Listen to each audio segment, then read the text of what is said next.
Welcome to the People and Performance Podcast, featuring guest experts from such global brands as NASA, Salesforce, the Milwaukee Bucks, Staples Professional, IBM, Mutual of America, Xero, and Simon Sinek Inc. The show offers expert insights into the strategic capabilities and behaviors needed to grow and sustain employee performance.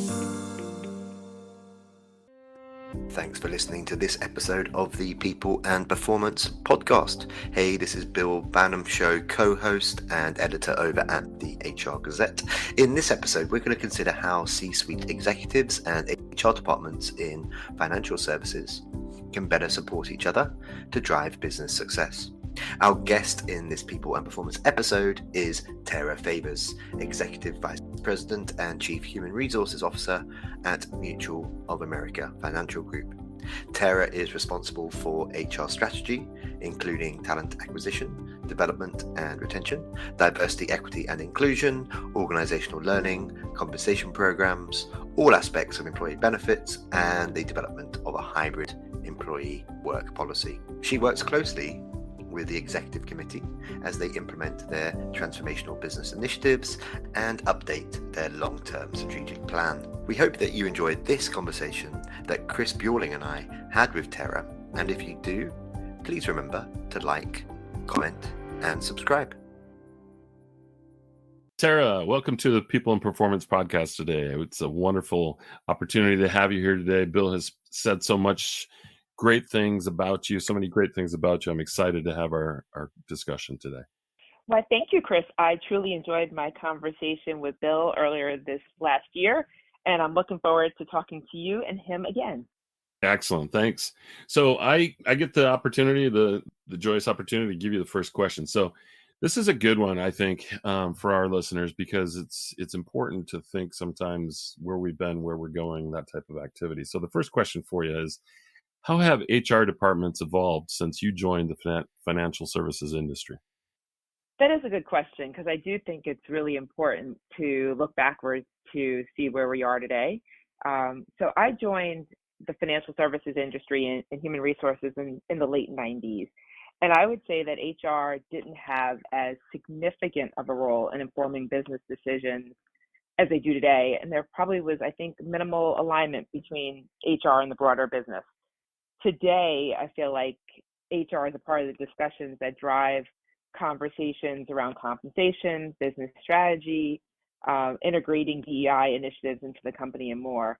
I feel like over the years, organizations have truly begun to see the value of proactive talent management as the war for talent, I'll put that in quotes, emerges. So companies fought for talent, and processes like talent reviews and succession planning, et cetera, brought the business and human capital closer to each other. So as an example, in the early 2000s, I became much more involved in initiatives related to location strategy. At the time, companies were starting, particularly in financial services, particularly in New York, were starting to figure out how you move staff from high-cost markets, New York, et cetera, to low-cost locations. And so one of the bigger and more fun projects that I got called on at the beginning of my career was understanding the local labor markets, understanding where to find talent like technology, how the markets were driving compensation.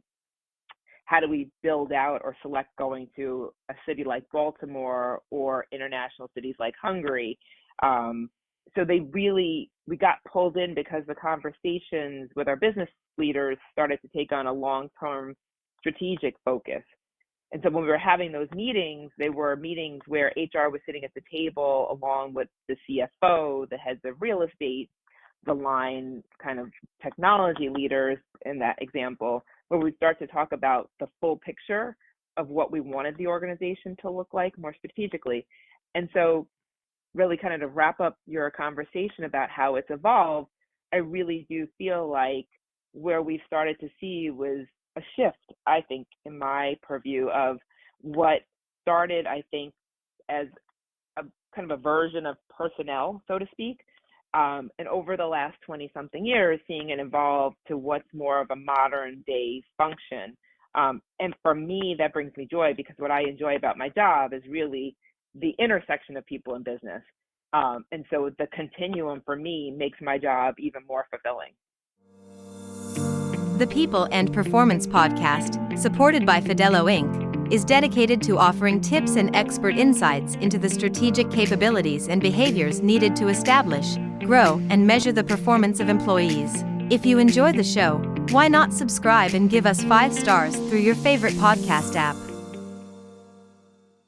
Tara, that's brilliant. I loved that overview of the last, 20 some years, because we've seen it in all the client with most of the clients that we worked with. Some are still in that, personnel or compliance checkoffs and things, but when you can become more of a partner, business partner, and strategic leader inside the process around, especially, and I think you use the phrase, in the war for talent and on talent management activities, I think it's brilliant. You gave us some initiatives you started on before, but let me ask this as a follow-up here do you have any examples of initiatives that the HR teams should be focused on in the financial services industry right now to really impact meaningful change? Chris, I have tons of examples. That's all I think about all day long. all day long. I'm sorry, you need a hobby. Okay, go ahead. Right. So I will say the cycles of industry move quickly, and as the markets move, so do HR departments, and we get pushed and pulled in different ways. But as I talked to Chris about when I started he and I talked last summer, I talked to him about being in my job now. It's a little over a year. And so I've been really deliberate on working with my team to create what our mission and vision is. So in a sense, that's my North Star, and it helps me to kind of calibrate on my why. Why are we doing something? Why do we prioritize one initiative over the other? I'll say out loud now, and I said it when I talked to Bill a while back ago, at the time we had just kind of finished our mission statement. I think actually it was the first time I said that loud was when I talked to him, but I'll say it again. Very simply, we're trying to create an environment where our employees feel fulfilled and empowered. And by saying that statement, it helps me to prioritize. And I'll give you the examples because it helps me to figure out what my important initiatives are, where I want to focus based on where I say our mission is. And so I'll give you 3 or 4 examples. HR initiatives, focus on compensation, number 1.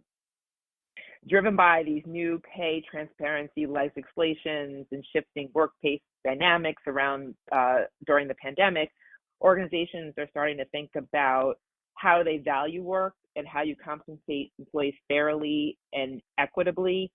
And more important, if there's a differentiation between compensation between peers, using data to ensure there's a legitimate explanation. Performance management is another one, again, driven by the war for talent. Many companies are starting to focus on enhancing the employee retention numbers by improving performance management, driving a learning culture, thinking about how to empower employees, ensuring leaders and employees have the resources they need to grow and establish career trajectories. They really are trying to figure out how to manage that.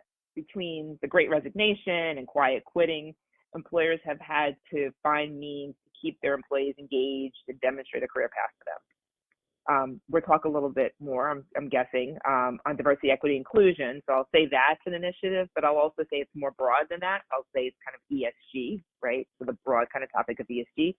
Organizations are being asked to walk the walk, not just talk the talk. So E and I need to be integrated in the ways that organizations think about succession planning, development, engagement, back to the pay I said, truly understanding the market they're in and determining where if their population reflects their communities and the customers.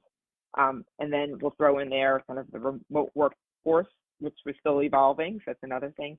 And lastly, I'll say, which is not really an initiative, but I think it's important to be recognized as a business, HR as a business, is data analytics, right? So by assessing the systems and the platforms and collecting data to help understand our employees better, HR can use metrics to help the business be more cost effective and drive recruitment and retention. So those are a few examples. I could probably delve deeper into benefits and how benefits play into diversity, equity, inclusion, and creating a healthier mindset and so on. But you asked for a few; those are a few. That is awesome. I appreciate the spectrum you gave me, and I like it when you started out saying that you wrapped up your mission and vision that's there, and you're using it as a guiding star for how you deal with things, because it's a great way to put a filter over anything you're working on and coming Yeah, back and say, does this really help impact where we really want to be from this vision standpoint? And is it achieving our mission when we do it this way, or should we tweak it, or should we right. modify it?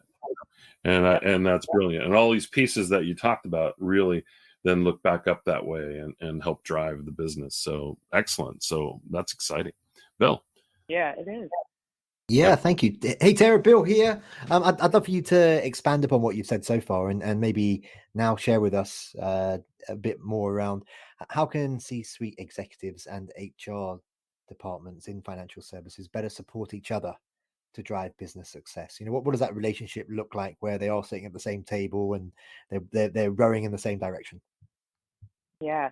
So good Mixed metaphors. to hear your voice again, Phil. Good to hear your You voice too. again. You too. Um, as you know, I've worked in financial services my whole entire career, so my frame of reference really just comes from that industry. So I'll speak for what it's like in my world, but I assume that across all other kind of sectors, you hopefully find the same kind of support and engagement across C-suite leaders and HR teams. But part of the reason why I've enjoyed the field of financial services is because I really do feel like it has a partnership ethos. I get great pleasure working with my business leaders, developing these strong and trusting relationships with them. My leaders have valued my experience just as much as they value the work of their CFO or the general counsel or the CIO, right? But I found that developing relationships early is the key. So understanding the parameters and the expectations of those partnerships. I'll give you an example. When I took on this role, so as I said, I've been here. I started here in about a little over a year ago. Before I accepted the offer, I had a one-on-one conversation with my now boss, who's our CEO. And I said to him, I have 3 questions I want to ask you before I decide whether I want this role. What's your definition of partnership between me and you? What does strategic HR look like, or what does a strategic HR leader look like and a strategic HR department look like in your opinion? And we knew we had some transformation to do. So is there anyone in the organization that might be opposed to making changes the way that we currently operate? So I needed to have that conversation with him up front because it helped me to establish how we were going to work together. So, and obviously it's a good conversation. I'm here, right? So I've worked with leaders through some really delicate situations. Together, we've negotiated large changes in the organizations like layoffs or outsourcing. We've also gone through unexpected and complicated employee relations issues where the answer is always some shade of gray. We've implemented new compensation methodologies in international locations. And I'll say, though, all that work, really interesting kind of mind-based work, but my favorite times were the ones where I had to help a new leader manage through a new leadership role. Because you really kind of get to play a really pivotal role at a point of inflection for a leader. All of this works when HR leaders and their business leaders have a strong and trusting and honest relationship. So you ask about what does partnership look like? It has to look like that. I have to understand what's their end game. So where are they trying to get to? Because if I know that, then I can help to prepare a strategy to help them get there, or I can redirect their plans to make it more compliant or ensure we're putting our employees first. And for me, the ability to be able to have that give and take, that honest conversation, that opportunity to check each other, to be supportive is really, I think, how that partnership that you asked about, how we support each other to drive business success. I think that's really how it happens. I love that answer, Tara. Thank you very much. Okay, so you did mention when you and I spoke a while ago, you were fairly new to your role, but you're not new anymore, so I can challenge you. Okay. Okay. And so my next question for you is, where do you see DEI at Mutual of America in the future? And as part of that, how do you plan to get there? Okay, fine. I was like really new then, but I think you could still give me kind of credit for being new. So, but I'm going to answer your question anyway, because it is something that I think is really a priority. So I look at DEI in 4 dimensions, right? So one is personal. So getting our colleagues in our organization to understand themselves and understand each other. I look at it as from a team perspective. So the understanding the board and the senior leadership team. From a company perspective, being intentional and understanding what our business and culture are, and then externally. So understanding what's our external brand and what's the environment we operate into. So while DEI was embedded in the culture of Mutual America when I started, I think I said this when you and I talked, it's embedded in what we do. Much of the work that I did in my first year and I'm continuing to do is about being deliberate about celebration of different cultures, but also measurement and integration of that work. So this year, throughout the year, I guess I say kind of 2022, beginning of 2023, we focused on developing content both in writing and through awareness seminars that focused on Heritage and Awareness Month. We put together we brought a series of diverse voices to our employee base. And of the work that I've done, and I've done a lot of work around kind of HR stuff, what I feel like I get overwhelmingly strong support is from this work that our employees tell us. They're learning from each other's experiences, and employees really feel seen. So in 2023, we're going to embark upon data collection. We haven't rolled out self-ID, so I don't feel like I can accurately tell you who our employees are. And once we have that self-ID with that data, we can create metrics that allows us to do some pay equity work that I want to do. It'll also help us to formalize an employee resource group or diversity council, which I keep hearing our employees saying they want. As we're building out our performance management culture, which is something else we're doing, I envision more trainings and conversations about unconscious bias and bringing those learnings forward to check the decisions that we make in all aspects of our employee cycle. We've done some work around expanding our benefits to make them more inclusive. It may be small, but I'm really proud of them. So recently we expanded the definition of what's considered a family member as it relates to bereavement leave to acknowledge non-traditional family members. We also added pregnancy loss to our bereavement policy as a way of incorporating that with it as well. Eventually, my big dreams, I see us playing a more broad role in our ability to use DEI to move the needle. So ESG will play a big role in guiding us there. We'll want to drive equity and fairness internally, help to educate our employees about what it means to drive external change on topics that matter to them and ensure that our business practices take that into consideration. So I have lots of quotes. So I'll quote Tim Cook here. He said, if you believe, as we believe, that diversity leads to better products, and we're all about making products that enrich people's lives, then you obviously put a lot of effort and energy into diversity in the same way you'd put a ton of effort into anything else that's important. And I believe that. So in the upcoming kind of future, I envision setting benchmarks and establishing a goal because it matters to us. And so I see this squarely in our future, working with our CEO to determine where we want to be and set some goals around it.